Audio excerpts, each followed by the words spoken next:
Imaginen por un momento a un hombre que lo tenía todo. Riqueza tan vasta que el oro y la plata eran como piedras en la calle. Sabiduría tan profunda que reyes y reinas de tierras lejanas viajaban durante meses solo para escuchar sus palabras. Un reino en paz, próspero y temido por sus enemigos. Este no es un cuento de hadas, es la historia real del rey Salomón. Pero aquí está la pregunta que nos desvela hasta hoy.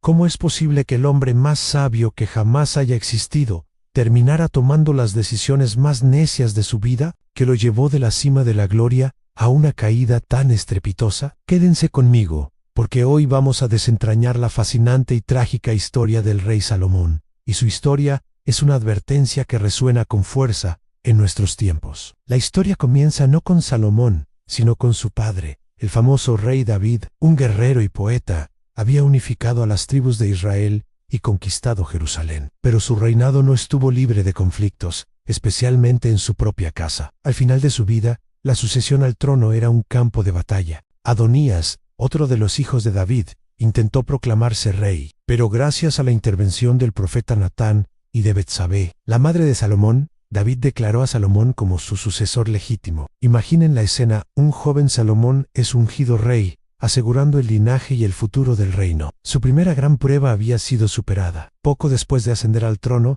Salomón tuvo un sueño que cambiaría su vida y el curso de la historia. Dios se le apareció y le dijo: pide lo que quieras que yo te dé. Piensen en eso. ¿Qué pedirían ustedes? ¿Riquezas? ¿Larga vida? ¿La derrota de sus enemigos? Salomón no pidió nada de eso. Humildemente, pidió un corazón entendido para juzgar a su pueblo, para discernir entre lo bueno y lo malo. Su respuesta agradó tanto a Dios que no solo le concedió una sabiduría sin igual, sino también las riquezas y la gloria que no había pedido. Dijo que no habría rey como él, ni antes ni después. Esta sabiduría divina no tardó en manifestarse. La prueba más famosa es, sin duda, la del juicio de las dos mujeres que reclamaban al mismo bebé. Ambas vivían en la misma casa, y ambas habían dado a luz. Una noche, uno de los bebés murió. La madre del niño muerto lo cambió por el vivo. Ante Salomón, ambas juraban ser la madre del niño vivo. Era una situación imposible, una palabra contra la otra. ¿Cómo saber la verdad? Aquí es donde la genialidad de Salomón brilla. Ordenó a un soldado: partan en dos al niño vivo y denle una mitad a cada una. La mujer mentirosa aceptó, diciendo: ni para mí ni para ti, que lo partan. Pero la verdadera madre, con el corazón roto, gritó: no, mi señor, denle a ella el niño vivo, pero no lo maten. En ese instante, Salomón supo quién era la madre. Su veredicto fue justo, y su fama de sabio se extendió por todo el mundo conocido. Bajo su reinado, Israel vivió su época dorada. Salomón no era un rey guerrero como su padre. Fue un constructor, un diplomático y un comerciante. Forjó alianzas estratégicas, como su matrimonio con la hija del faraón de Egipto, algo impensable hasta entonces. Estableció rutas comerciales que traían oro, plata, marfil, monos y pavos reales. Jerusalén se convirtió en una metrópolis deslumbrante. Pero su obra maestra, el proyecto que definiría su legado, fue la construcción del primer templo de Jerusalén. Era el sueño de su padre David, pero fue Salomón quien lo hizo realidad. Durante 7 años los mejores artesanos y los materiales más preciosos, como la madera de cedro del Líbano y toneladas de oro, se usaron para construir una morada para el Arca de la Alianza, un lugar sagrado para la adoración a Dios. La dedicación del templo fue un evento espectacular, un momento cumbre en la historia de Israel. Salomón pronunció una oración poderosa, pidiendo a Dios que escuchara las plegarias de su pueblo. Parecía que el pacto entre Dios y su nación estaba sellado para siempre en piedra y oro. La fama de Salomón cruzó desiertos y mares. La reina Disabá, una figura casi mítica de un reino rico en el sur de Arabia, escuchó sobre su sabiduría y decidió ponerlo a prueba. Viajó con una enorme caravana cargada de especias, oro y piedras preciosas. Le presentó a Salomón los enigmas y las preguntas más difíciles que pudo concebir. Y él, con su sabiduría divina, las respondió todas. La reina quedó tan asombrada que declaró: ni aún la mitad me fue dicha. Tu sabiduría y tus bienes superan la fama que yo había oído. Este encuentro no solo consolidó la reputación de Salomón, sino que también fortaleció lazos comerciales y culturales, mostrando el alcance global de su influencia. Hasta aquí, la historia parece un ascenso imparable hacia la gloria. Pero toda gran tragedia tiene un giro, un punto de inflexión,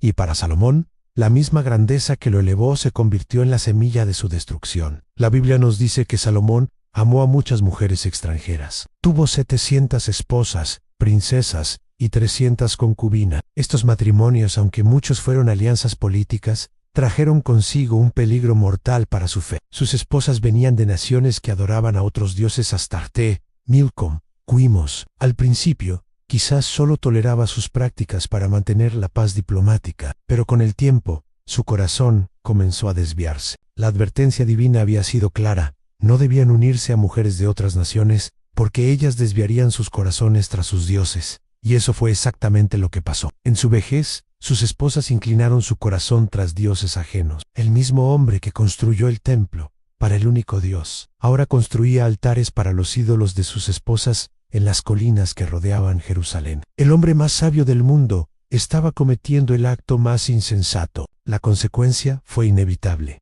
Dios se enojó con Salomón. Le dijo que, por haber roto el pacto, le arrancaría el reino de las manos. Sin embargo, por amor a su padre David, no lo haría durante su vida. La división ocurriría bajo el reinado de su hijo. El reino unificado, la obra de David y la gloria de Salomón estaba sentenciado a romperse. Además, Dios levantó adversarios contra Salomón. Hadad el edomita y Rezón en Damasco comenzaron a hostigar las fronteras, terminando con décadas de paz. La rebelión también surgió desde dentro. Jeroboam, uno de los propios siervos de Salomón, recibió una profecía de que él reinaría sobre 10 de las 12 tribus de Israel. Salomón, el sabio, murió después de reinar durante 40 años. Su hijo Roboam ascendió al trono, pero carecía de la sabiduría y el tacto de su padre. Cuando el pueblo le pidió que aliviara los pesados impuestos y trabajos forzados que Salomón había impuesto para financiar sus grandiosos proyectos, Roboam,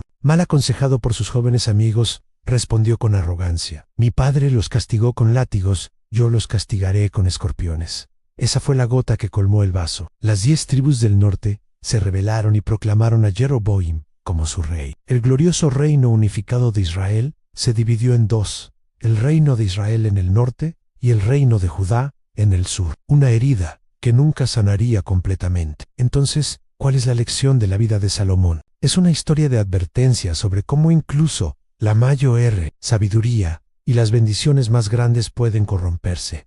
Salomón tenía el conocimiento, pero perdió la obediencia. Su caída nos enseña que la sabiduría no es solo tener información, sino aplicarla con integridad y humildad. Su historia nos muestra el peligro de los pequeños compromisos. Lo que empezó como tolerancia diplomática terminó en idolatría abierta. Su corazón se dividió mucho antes de que su reino se dividiera. Nos recuerda que ninguna cantidad de éxito, riqueza o inteligencia puede protegernos si nuestro corazón no está en el lugar correcto. La vida de Salomón es un espejo que nos obliga a preguntarnos: ¿estamos permitiendo que pequeños compromisos nos desvíen de nuestro camino? Nuestras pasiones y deseos nos están llevando a tomar decisiones necias, a pesar de saber lo que es correcto. La historia de Salomón es una de las más humanas de la Biblia. Un hombre de dones extraordinarios que sucumbió a debilidades muy comunes. Su legado es dual en la gloria de sus logros y la tragedia de su fracaso. Y es en esa dualidad donde encontramos su relevancia eterna. Si te ha parecido interesante, no olvides darle a like, suscribirte y compartirlo. Nos vemos en el próximo video. Gracias por acompañarme en este viaje a través de la historia.